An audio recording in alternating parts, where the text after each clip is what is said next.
Exam में क्या वो सवाल ही ऐसा था जिसमें लिमिट काम आ रही थी, इसमें काम ही नहीं आ रही। कितना आंसर आया? 2 की पावर सबको समझ में आ गया? एनीबॉडी? तो पॉलिनॉमियल समझ में आया थोड़ा बहुत? चलिए अगला टॉपिक उठाते हैं। अगला टॉपिक डालिए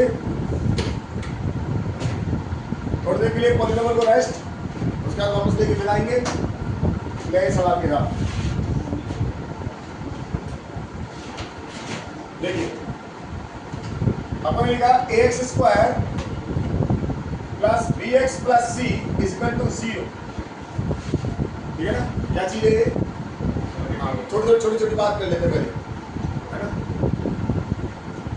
और अगर ऐसे लिखते हैं y equal to ax square plus bx plus c, यहां समझते हैं। तो ये क्या चीज है? क्वाड्रेटिक नहीं है ये क्या है? कोई कर्व होगा, क्योंकि ग्राफ किसके साथ है? अगर मैं इसमें y की वैल्यू 0 डालूंगा तो फिर ये क्वाड्रेटिक इक्वेशन बन जाएगी, और अगर मैंने 0 नहीं डाली तो क्या ये तो ग्राफ बनेगा? नहीं आएगा मेरी बात समझ में? अगर मैं आपसे कहूँ ये लिखा है y equal to x minus 1 x minus 2, इसको भी समझ लेते हैं।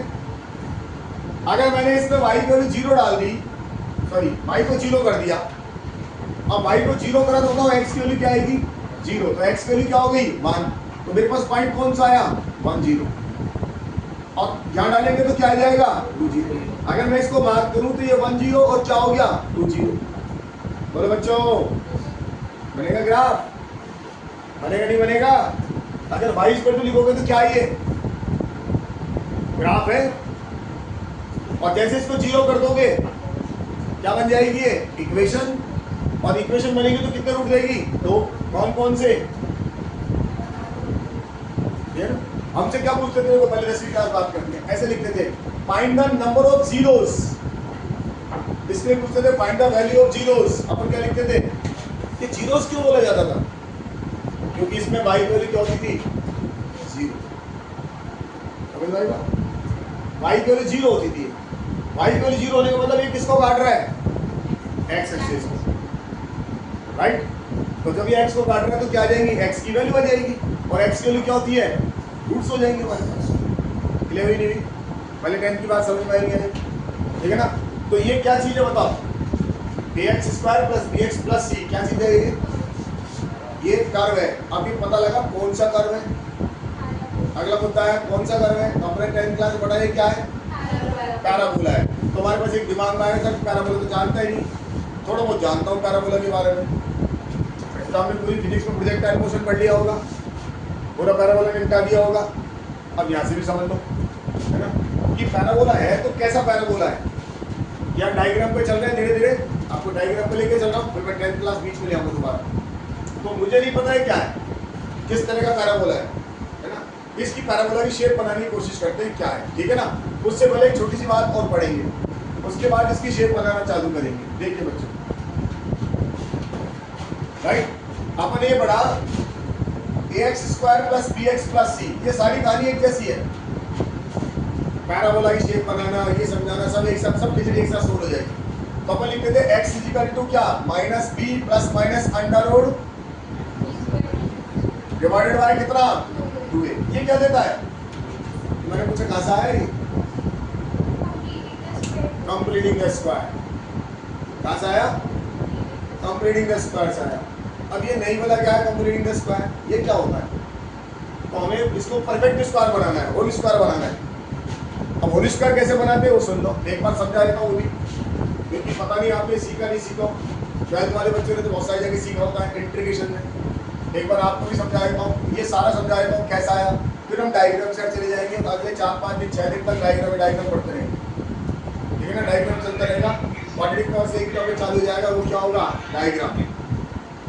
क्लियर हो गया? देखिए, तो सबसे पहले कैसे लिखो? x स्क्वायर प्लस 3x, ठीक है? ये कम से कम 6-7 बार काम आएगा आपके इंटीग्रेशन में, बार बार काम यही आता है।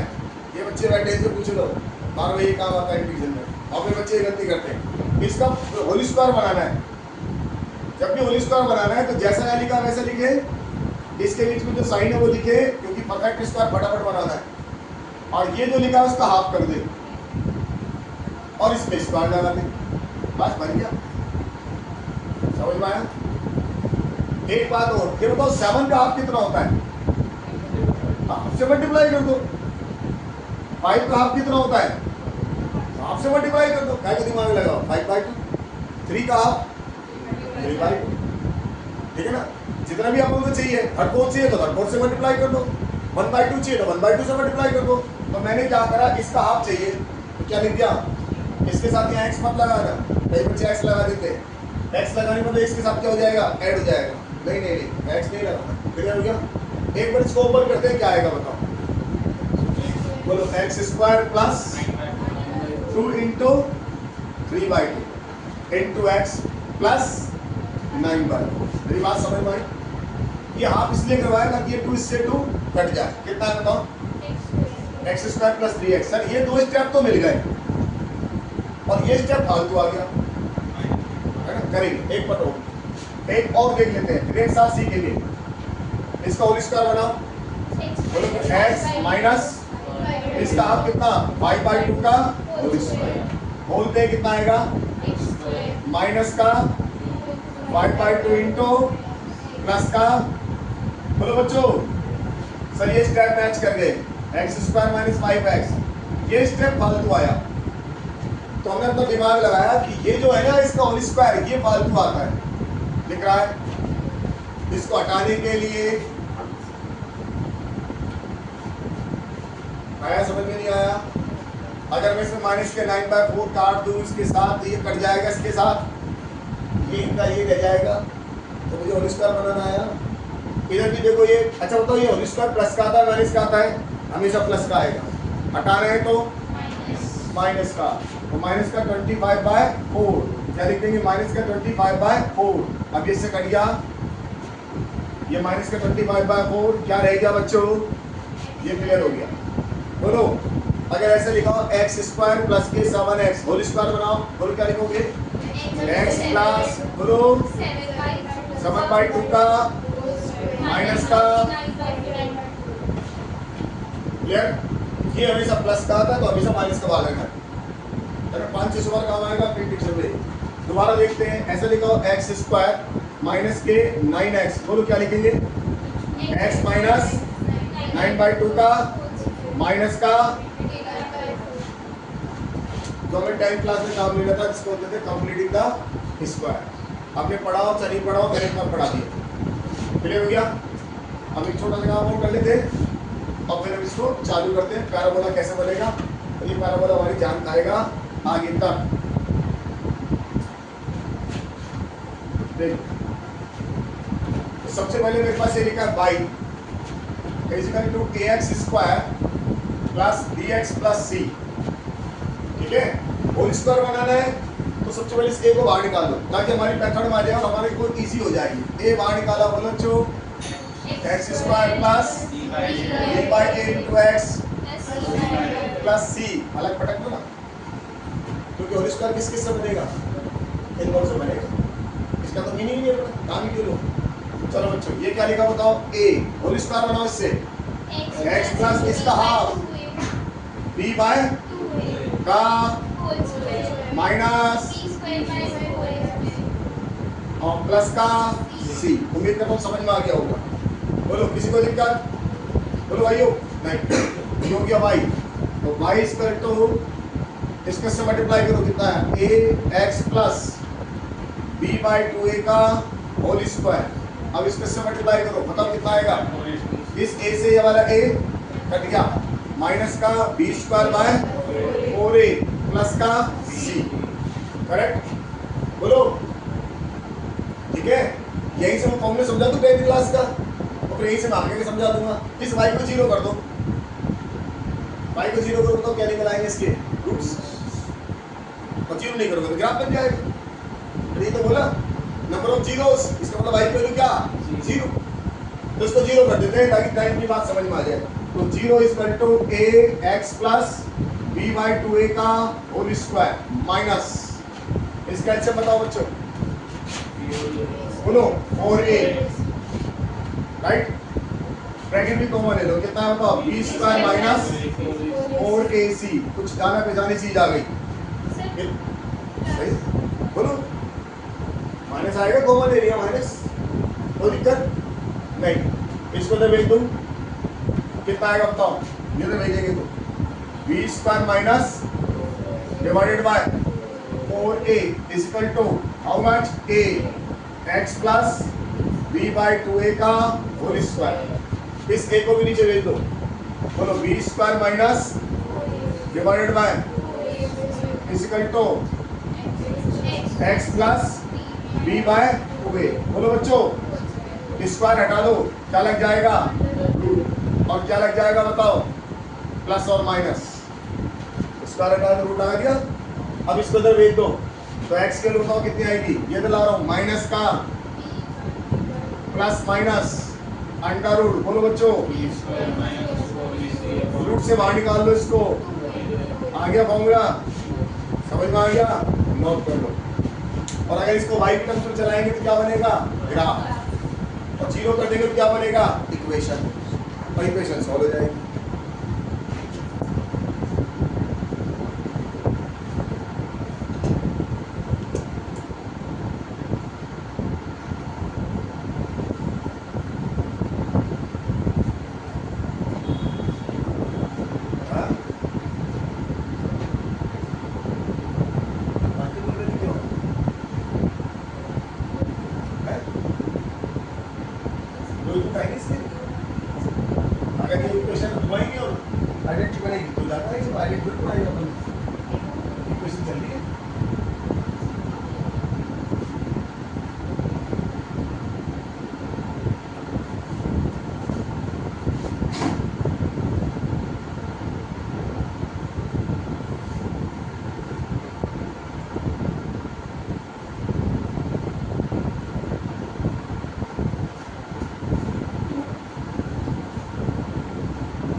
आगे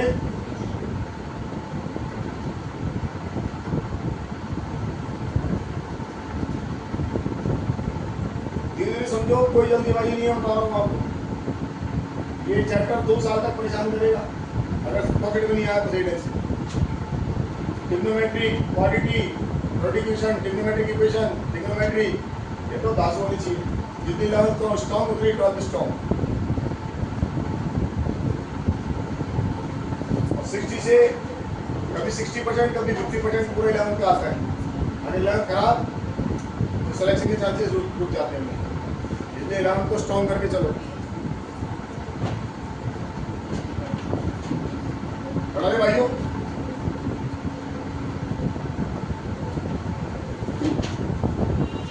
क्लियर?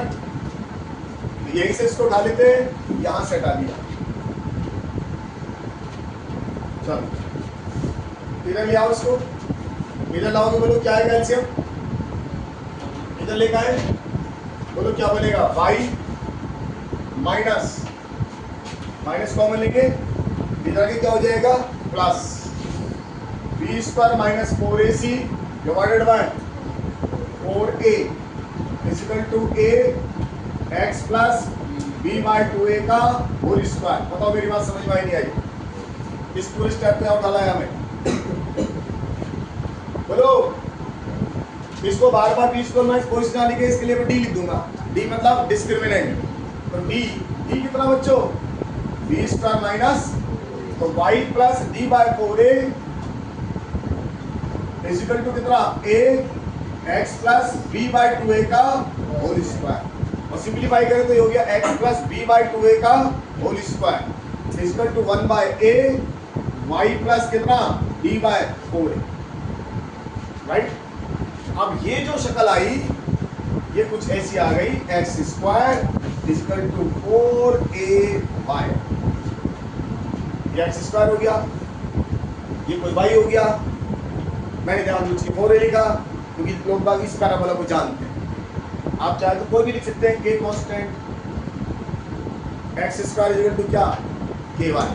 तो ये क्या चीज है, पैराबोला। तो अभी थोड़ा सा हमारे लिए अनजान भी है, 12th वाले बच्चों के लिए तो जान पहचान है, हमारे लिए थोड़ा अनजान है। तो पहले थोड़ा सा इस पे वर्क करेंगे, उसके बाद फिर फाइनल इस पे वर्क करेंगे, फिर इसके अंदर घुस जाएंगे। ठीक है ना, नोट कर दो, धीरे धीरे चलने दो स्मूथली, कोई जल्दीबाजी नहीं, टाइम लग रहा है लगने दीजिए। एक बार समझ में आई निकल जाएंगे सवाल।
चले आगे, बोलो बच्चों, थोड़ा सा इसको समझते हैं ताकि हमारा थोड़ा सा ये समझ में आए, उसके बाद इसके अंदर चले आगे।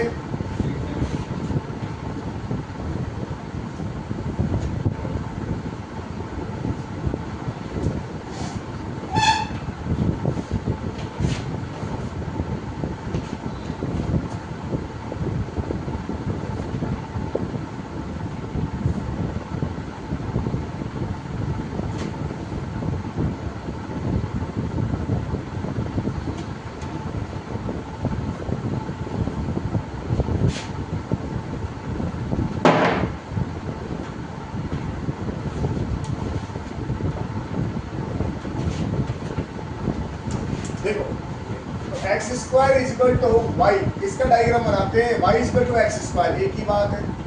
चलिए सबसे पहले वैल्यू डालिए, एक्स की वैल्यू 1 डालो, 0 डालो, 0 बोलो, 0 डालने पर कितना है वाई, 0 राइट। 1 डालो, 1 डालने पर कितना है 1, -1 डालो, -1 डालने पर ही आया, -1 पे 1, इस पे 1 पे 1, 2 डालो, 4, 2 पे 4, कोई भी चीज़ नहीं समझ में आया बचपन में आ जाओ, हमेशा कहता हूँ छोटे बच्चे बन जाओ, 10वीं क्लास से 9वीं क्लास में आ जाओ, 8वीं में आ जाओ, पहले को पकड़ में तो आए हमारे। -2 डालो, 4, -2 पे 4, इनको मिला दो तो सर ऐसी शक्ल आ गई। इसकी शक्ल है पैराबोला। यही से अपन गेम खेलना सीख लेंगे। अगर ये ग्राफ ऐसा हो y equal to minus x square, इसको भी समझ लेते हैं। बोलो बच्चों, सबसे पहले 0 डालो, बोलो 0 पे 0 आ गया, अब 1 डालो, 1 पे -1 राइट, 2 1 -1 डालो, -1 वो भी -1, 2 डालो, 2 पे -4, -2 डालो, ये ऐसा आ गया। बोलो भाई, सही है ना? अगर मैं इसको ऐसे ले लूं y = 4x², कोई कांस्टेंट लगा दिया, पॉजिटिव लगाया, या k लिख देता हूं, k, और मैं लिखूं k > 0। अब तो दुनिया में सारी चीज आ जाएगी, 2 3 4 5, 1/2 3/2 5/7, बोलो पॉजिटिव। अब वैल्यू निकालो इसकी, अब डालो भैया, 0 डालो 0, 1 डालो k, -1 डालो k, 2 डालो 4k, 3 -2 डालो, ऐसी डायग्राम आया। और अगर ये k की वैल्यू माइनस ले ले तो, अगर k < 0 होगा तो ऐसा डायग्राम आ जाएगा। बोलो भाइयों, मेरी बात से सहमत है? अरे हाँ या ना? पक्का कंफर्म? तो मैंने क्या लिखा, मैंने लिखा था y + d/4a 1 = a x + b/2a का होल स्क्वायर, या मैंने ऐसे लिखा था x + b/2a, बोलो भाइयों, = या यही रह दो। तो ये लिख दिया अपन ने y + d/4a। तो ये बताओ, ये इसका डायग्राम कैसा आएगा? तो मन में एक सवाल आएगा, सर किस पे डिपेंड करेगा? a पे। अगर ये a पॉजिटिव हुआ तो इसका डायग्राम ऊपर की साइड खुलेगा, और अगर ये a नेगेटिव हुआ तो डाउनवर्ड खुलेगा। तो दो चीज तो पकड़ मार गई। पहली बात ही समझ में आई, पैराबोला है। दूसरी बात ही समझ में आई, किस पे डिपेंड करेगा? a पे, क्योंकि ये किस पे डिपेंड कर रहा है? a पे। बात समझ में आई? तो मेरे पास अगर मैं डायग्राम कोई ऐसा बना के देता हूँ इस तरह का, या इस तरह का डायग्राम बना के देता हूँ, इस तरह का डायग्राम बना के दूँ, कैसा भी बनाऊँ, तो दिमाग में एक बात आएगी, सर a क्या है? <0 है। क्लियर? और मैंने अगर ऐसा डायग्राम बनाया तो ये बेटा a क्या है? नॉट घुसने लगे अंदर।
अगर a < 0 होगा, यहां से समझ में आ गया बच्चों? यहाँ पे देखो a1 था तो डायग्राम ऐसा आया, यहाँ पे a क्या था? नेगेटिव था, तो डायग्राम ऐसा आया। -2 होता तो ऐसा आता, -4 होता तो ऐसा आता, +4 होता तो ऐसा आता। तो वही काम यहाँ a कर रहा है। अगर a पॉजिटिव डायग्राम ऐसा आएगा, है ना? अब ये आगे पीछे मूव कर सकता है। क्यों मूव कर सकता है? क्योंकि इसके अंदर कौन और बैठा हुआ है? इसके अंदर भी कुछ बैठा हुआ है, इसके अंदर भी कुछ बैठा हुआ है। बोलो बच्चों, बाकी शक्ल का पता लग गया ऐसा आएगा। अभी अंदर क्या बैठा है, क्यों बैठा है, क्या करेगा है, ये तो थोड़ी बात पता लगेगा। बोलो भाइयों, कंफर्म? अरे है ना? बस एक लाइन और पढ़ते हैं, उसके बाद इसको छोड़ेंगे, आगे बढ़िए। हटा दो इसको। देखो पुरानी बात,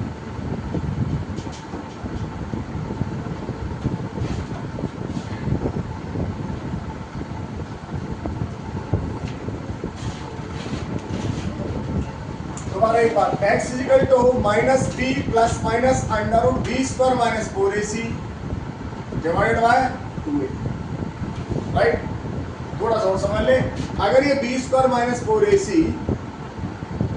> 0 आएगा तो बताओ x की कितनी वैल्यू बनेगी? दो वैल्यू मिलेंगी, बोलो आएंगी नहीं आएंगी? तो दो वैल्यू जो आएंगी वो आप कह सकते हैं रियल होंगी एंड डिफरेंट होंगी। डिफरेंट क्यों होंगी? एक प्लस की वजह से और एक माइनस की वजह से। तो कभी कोई चीज रियल और डिफरेंट आ रही है, उल्टा बोलो तो हम कहेंगे डी क्या है बच्चों? Greater than 0, right? अगर मेरे पास ये b² - 4ac = 0 आ गया तो x की कितनी वैल्यू आएंगी? सर अब भी दो ही आएंगी और दोनों रियल होंगी बट इक्वल होंगी। बोलो भाइयों, रियल एंड इक्वल, सही है ना? और अगर मेरे पास b² - 4ac < 0 आ गया तो अब इस x की दो वैल्यू होंगी अभी भी, लेकिन इमेजिनरी होंगी बट डिफरेंट होगी। बोलो भाइयों, इसी में एक दिन निकाल दूंगा पूरा, 1 घंटे का लेक्चर निकाल दूंगा इंग्लिश का। आधा ऊपर जाएगा आधा पकड़ में आएगा, धीरे धीरे धीरे समझ के चलिए। ये नहीं समझ लिया? एक एक चीज पकड़ के चलिएगा। ये रियल और डिफरेंट, ये रियल बट इक्वल, और ये ठीक है। एक बार नोट कर लें इसको।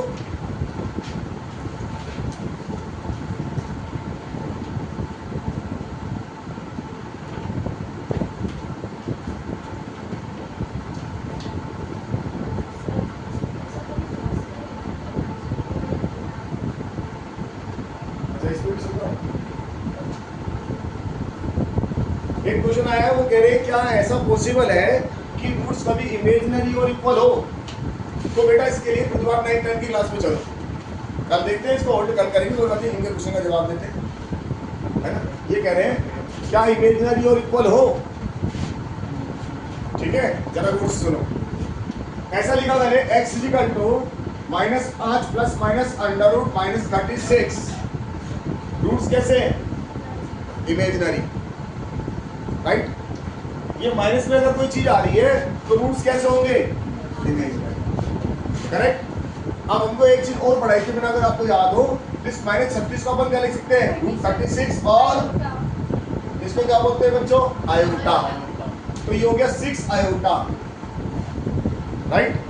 तो ये रूट देखो क्या आया, x की वैल्यू आई -5 प्लस माइनस कितना?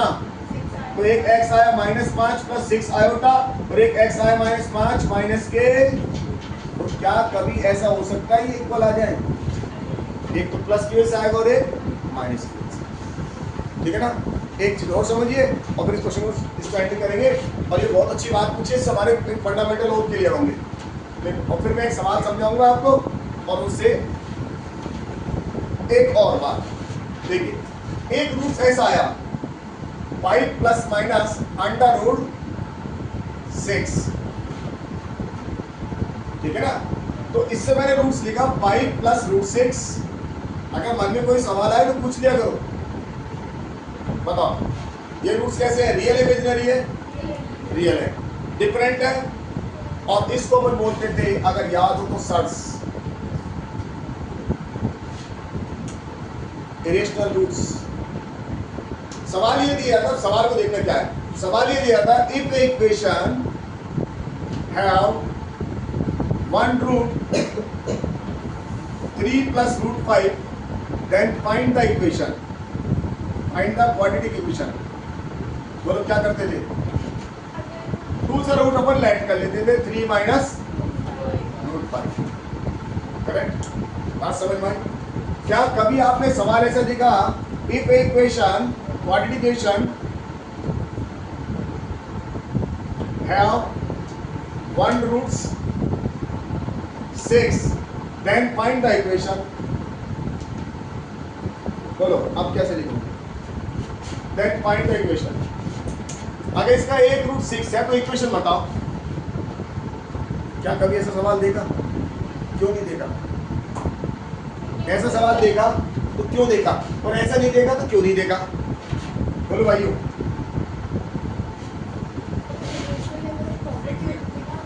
कोई प्रॉपर्टी नहीं, ये प्रॉपर्टी सब घर के रह लो, ये हमको रटना नहीं है। हर चीज में रटी रटाई वाली बात नहीं बोली, फंडामेंटली बताओ।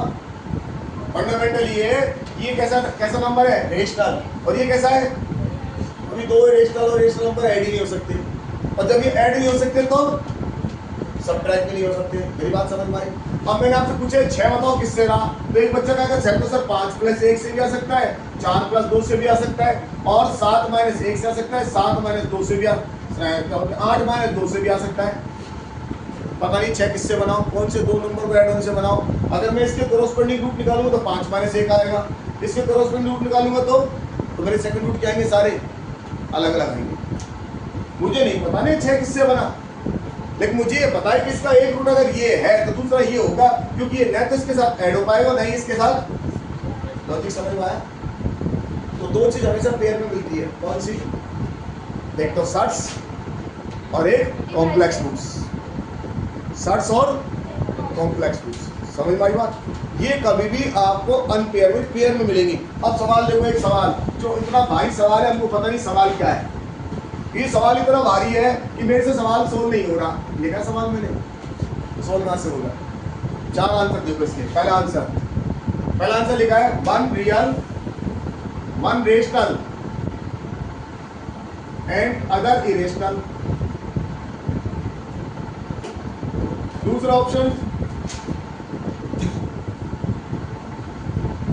2 रेशनल एंड 1 रियल। 4 पावर की कोई इक्वेशन है। तीसरा ऑप्शन 3 इमेजिनरी 1 रियल, और चौथा ऑप्शन हम लिख देते हैं एनओटी।